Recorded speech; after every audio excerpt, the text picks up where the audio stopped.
Welcome back to another edition of Research Fantasies CFL DFS breakdown for Week 7. What a week 6 was. Thursday, Friday, that first game Saturday played right out like it should. That Calgary-Hamilton game, we knew Calgary was going to dominate. 60-1. That did damage to a lot of lineups because it took a lot of good players out of the game, literally. Bo Levi Mitchell didn't play in the second half. Tavares Daniels didn't have to play in the fourth quarter. And really, once Kamar Jordan got injured and he slid over, Markin Michel was the guy on the boundaries that just did so much damage. It was a rough one to watch, especially with Jerome Messham's 3 lucky touchdowns, that all of which could have very easily been passing touchdowns, of course. But yeah, that's the beauty of daily fantasy sports, is that stuff like that happens. Can't say that I didn't have some lineups benefit because of Messham's 3 touchdowns. Will also say that I definitely had some lineups hurt because of Messham's 3 touchdowns. This week brings a new week. It's interesting. Some things to pay attention to. I know Armani Edwards, it hasn't really been... He doesn't have a questionable tag attached to him, but I know at some point last week he got dinged in the head and there was concern about a concussion, I believe. I could have this completely wrong, but I think I'm right. Weston Dressler almost certainly out this week, and that's going to make it tough for that Winnipeg team to kind of figure out where to go from there. Without further ado, let's get things started with the quarterback position. And at this point in the year, their best target, even though it didn't work out in our favor last week, is going to be playing the quarterback going against Hamilton, who just happens to be Mike Reilly this week. 11K on DraftKings. Reilly put up an absolutely monster game last week. There's no question that he could do the same thing this week, and Trayvon Van might not play. And behind him, you've got Calvin McCarty, who's really more of a fullback than a halfback, and Ladarius Washington, I believe? Ladarius Perkins, my bad. He's not eligible to roster on FanDuel, so right there you're kind of stunted if he ends up getting some snaps.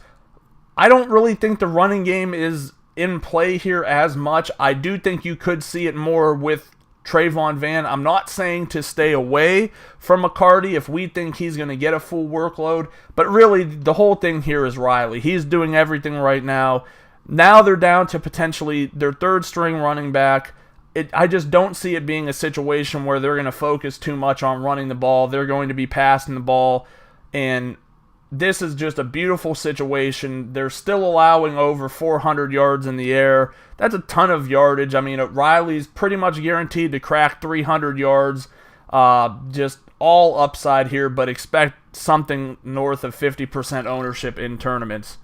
Running back, it's really tough to decide what route to go. I'm going to opt a little bit cheaper. Let's go Anthony Coombs, 6,400. He's Ricky Ray's favorite target. And really, in order to get this game going for Toronto, there's going to have to be a lot of short dump-off passes, and that's where Anthony Coombs is eating right now. I mean, it's a point per reception. He's had something like 8, 8, and 6, or maybe even 8, 8, and 7 over the last 3 weeks. He's in a perfect position. The price still isn't high. If he manages to get into the end zone, he's at the mid-20 point mark, most likely. At $6,400, he makes a perfect running back, or really how I plan on using him a lot this week is in the flex. I really like running 2 running backs. I won't do 3 too often, but running 2 running backs definitely have some benefits, because everybody wants to go with that, let's play receivers because of the full point PPR. But if you can get a running back that's also a receiver that maybe someone might overlook, highly doubt it's going to happen. The secret's out on Anthony Coombs, but he's someone I do like. Let me give you 2 receivers I like.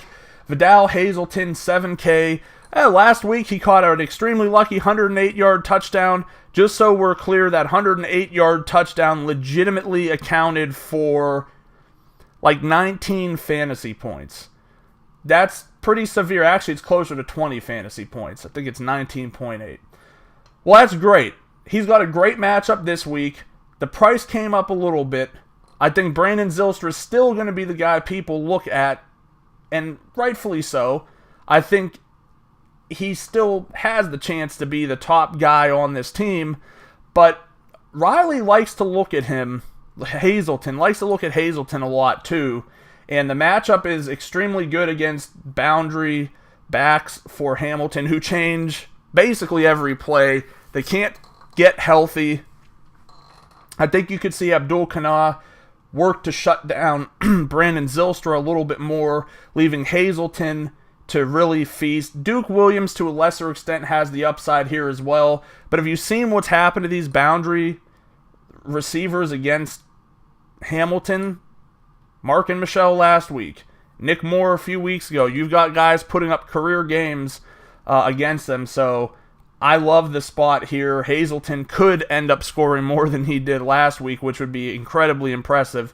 But he's someone I definitely want to have exposure to. Finally, once we know the status of Weston Dressler, I really like the upside of Ryan Lankford. He's only 4,400. He's going to see some volume because he's taking over the role of Weston Dressler. And guess what? He can do all the same stuff as Dressler does. Dressler was taking some snaps out of the backfield. Lankford can do that. Lankford's a quick guy. He can get open deep. I think that they'll use him all over the field. Oh, and he returns kicks and punts. So if this does play out like this, he's a very, very safe play in cash games. He's a high upside play in tournaments, and he's another guy that will probably see a pretty significant amount of ownership this week. Thanks for watching. Make sure to subscribe to our YouTube channel below. Check us out at researchfantasy.com. We've got the premium package going. That was beautiful last week. We got a lot of good results out of that. Profitable once again. Like us on Facebook. Follow us on Twitter at Research and Win. And join us again tomorrow.